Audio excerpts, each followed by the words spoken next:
House number 13, The Forgotten Secret.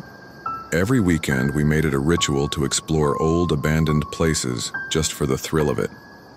Ghost towns, broken down hospitals, creepy basements, you name it, we'd been there.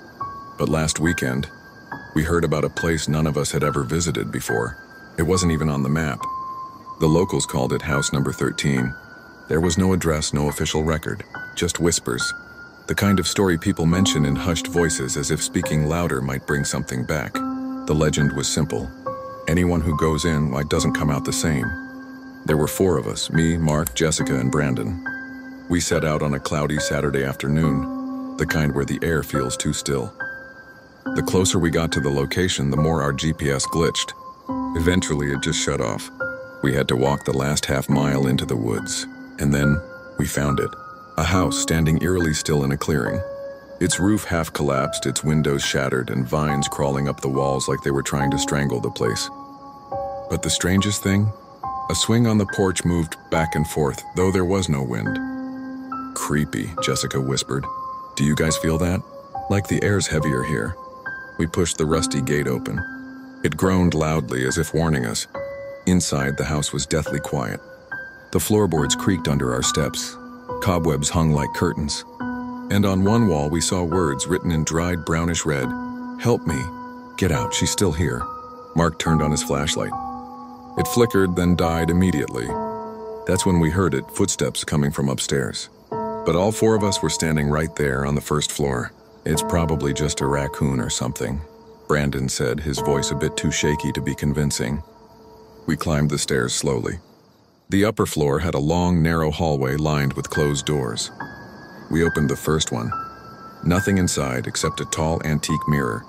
Cracked, dirty, but somehow still standing. Jessica stepped forward to wipe the dust from the mirror.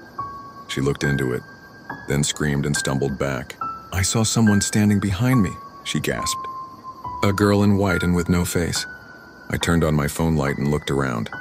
Nothing, just shadows. We decided to leave, but when we turned around, the staircase was gone. In its place, a solid brick wall. What the hell, Mark shouted. That wasn't there before, we were trapped. We ran from room to room, but every hallway twisted back to the same spot. The mirror room, every time. No matter which door we opened, no matter which hallway we took, we always ended up standing in front of that mirror. Then it got worse, Mark disappeared. We were all in the same hallway. 1 second he was there, then he wasn't. We called for him, searched every corner. Nothing. In a moment of panic, I looked into the mirror again and saw him. Mark, tied to a chair, gagged, eyes wide with terror. But not in the room with us. Somewhere else, Brandon's face went pale.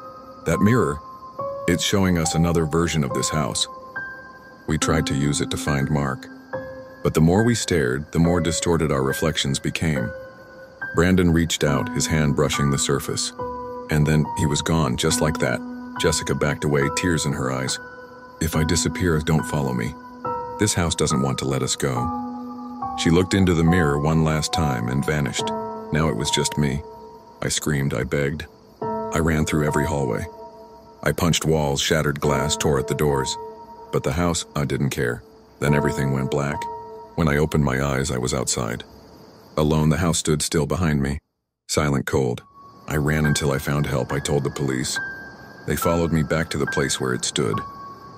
But when we arrived, there was no house. Just an empty clearing, as if it had never existed. And now, every time I look into a mirror, I see them, Mark, Jessica, Brandon, standing behind me. Not blinking, not breathing, just watching.